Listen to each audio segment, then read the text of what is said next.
ದಕ್ಷಿಣ ಕನ್ನಡದ ಕೋಟೆಕಾರಿನಲ್ಲಿ ಬ್ಯಾಂಕ್ ದರೋಡೆ ಕೇಸಿಗೆ ಸಂಬಂಧಿಸಿದಂತೆ ಪೊಲೀಸರು ಈಗಾಗಲೇ 3 ಆರೋಪಿಗಳನ್ನು ಅರೆಸ್ಟ್ ಮಾಡಿದ್ದಾರೆ. ಇನ್ನು ಇವರ ಎಸ್ಕೇಪ್ ರೂಟ್ ಹೇಗಿತ್ತು, ಎಸ್ಕೇಪ್ ಪ್ಲಾನ್ ಹೇಗಿತ್ತು ಅನ್ನೋದು ಕೂಡ ತನಿಖೆಯ ಸಂದರ್ಭದಲ್ಲಿ ಗೊತ್ತಾಗಿದೆ. ಕದ್ದ ಚಿನ್ನದ ಸಹಿತ 700 ಕಿಲೋಮೀಟರ್ ಪ್ರಯಾಣ ಬೆಳೆಸಿದ್ದಾರೆ. ಫಿಯೇಟ್ ಕಾರಲ್ಲಿ ದರೋಡೆಕೋರರು ತಮಿಳುನಾಡಿನ ಕಡೆಗೆ, ಕೇರಳ ಮಾರ್ಗವಾಗಿ ತಮಿಳುನಾಡಿನ ಕಡೆಗೆ ಹೋಗಿದ್ದಾರೆ. ತಮಿಳುನಾಡಿನ ಮದುರೈಗೆ ಹೋಗಿ ಅಲ್ಲಿಂದ ತಿರುನಲ್ವೇಲಿಗೆ ಪ್ರಯಾಣ ಬೆಳೆಸಿದ್ದಾರೆ. ಬಳಿಕ ಅಜ್ಞಾತ ಸ್ಥಳದಲ್ಲಿ ತಮ್ಮ ಕಾರನ್ನು ಬಿಟ್ಟು ಅದರಲ್ಲಿದ್ದಂಥ ಚಿನ್ನವನ್ನು ಬಚ್ಚಿಟ್ಟು ಆನಂತರ ಎಸ್ಕೇಪ್ ಆಗಿದ್ದಾರೆ. ದರೋಡೆಕೋರರ ಬಗ್ಗೆ ರಾಜ್ಯ ಗುಪ್ತಚರ ಇಲಾಖೆ ಮಾಹಿತಿಯನ್ನು ಕೊಟ್ಟಿತ್ತು. ಆ ಮಾಹಿತಿಯ ಆಧಾರದ ಮೇಲೆ ಆರೋಪಿಗಳನ್ನು ಅರೆಸ್ಟ್ ಮಾಡೋದರಲ್ಲಿ ಮಂಗಳೂರಿನ ಪೊಲೀಸರು ಯಶಸ್ವಿಯಾಗಿದ್ದಾರೆ.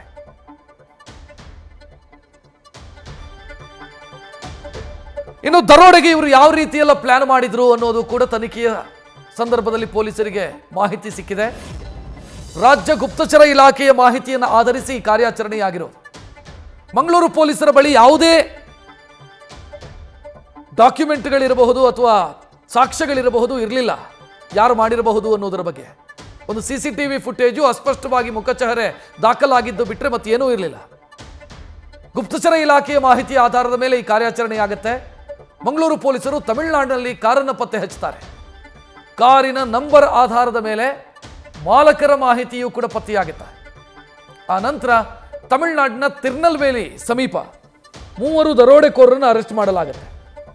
ಒಬ್ಬ ಡಿ ಮುರುಗನ್ ದೇವರ್, ಮತ್ತೊಬ್ಬ ಯಶೋವಾ ರಾಜೇಂದ್ರನ್ ಮತ್ತು ಮಹಾರಾಷ್ಟ್ರ ಮೂಲದ ಫಿಯೇಟ್ ಕಾರು. ಮುಂಬೈ ಮತ್ತು ತಮಿಳುನಾಡು ಮೂಲದ ನಟೋರಿಯಸ್ ತಂಡ ಇದು. ಇವರು ತಮಿಳರು, ಆದರೆ ಮುಂಬೈಯಲ್ಲಿರೋರು, ಧಾರಾವಿ ಸ್ಲಮ್ಮಲ್ಲಿರೋರು.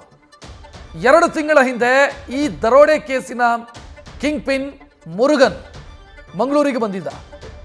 ಕೋಟೆಕಾರು ಪರಿಸರದಲ್ಲಿ ಓಡಾಡಿದ್ದ, ಮಾಹಿತಿಯನ್ನು ಕಲೆ ಹಾಕಿದ್ದ. ಬ್ಯಾಂಕಲ್ಲಿ ಯಾವ ರೀತಿ ದರೋಡೆ ಮಾಡಬಹುದು ಅನ್ನೋದರ ಬಗ್ಗೆ ಒಂದು ಸ್ಕೆಚನ್ನು ಕೂಡ ಆತ ಮಾಡಿಕೊಂಡಿದ್ದ. ನೀಟಾಗಿ ಪ್ಲಾನ್ ಮಾಡಿಕೊಂಡು ತನ್ನ ತಂಡದ ಜೊತೆಗೆ ದರೋಡೆಗೋಸ್ಕರ ಬಂದಿದ್ದಾನೆ. ರಾಜೇಂದ್ರನ್, ಕಣ್ಣನ್ ಮನಿ ಮತ್ತು ಇತರೆ 6 ಜನರ ಜೊತೆಗೆ ಬಂದಿದ್ದ. ಫಿಯೇಟ್ ಕಾರಲ್ಲಿ ಬಂದು ಬ್ಯಾಂಕ್ ದರೋಡೆ ಮಾಡಿದೆ ಈ ಗ್ಯಾಂಗು. ಇನ್ನು ಓರ್ವ ಬೇರೆ ಜಾಗದಲ್ಲಿ ನಿಂತು ದರೋಡೆಗೆ ಸಹಾಯವನ್ನು ಮಾಡಿದ್ದ, ನೆರವು ಕೊಟ್ಟಿದ್ದ. ಒಟ್ಟು 6 ಜನರ ತಂಡ ಇದು. 3ರನ್ನು ಈಗಾಗಲೇ ಅರೆಸ್ಟ್ ಮಾಡಲಾಗಿದೆ. ಬಂಧಿತ ಆರೋಪಿಗಳ ಫೋಟೋವನ್ನು ಕೂಡ ನೀವು ನೋಡ್ತಾ ಇದ್ದೀರಿ. ಇದರಲ್ಲಿ ಡಿ ಮುರುಗನ್, ಈತ ಕಿಂಗ್ ಪಿನ್, ಈತನ ನಾಯಕತ್ವದಲ್ಲಿ ದರೋಡೆ ಆಗಿರೋದು. ಇನ್ನು ಯಶೋವಾ ರಾಜೇಂದ್ರನ್ ಇನ್ನೊಬ್ಬ ಆರೋಪಿ. ಒಟ್ಟು 3 ಆರೋಪಿಗಳನ್ನು ಮಂಗಳೂರಿನ ಪೊಲೀಸರು ಅರೆಸ್ಟ್ ಮಾಡಿದ್ದಾರೆ. ನ್ಯೂಸ್ ಫಸ್ಟ್, ನಿರ್ಭೀತಿಯಿಂದ ನಿಮ್ಮ ಪರವಾಗಿ.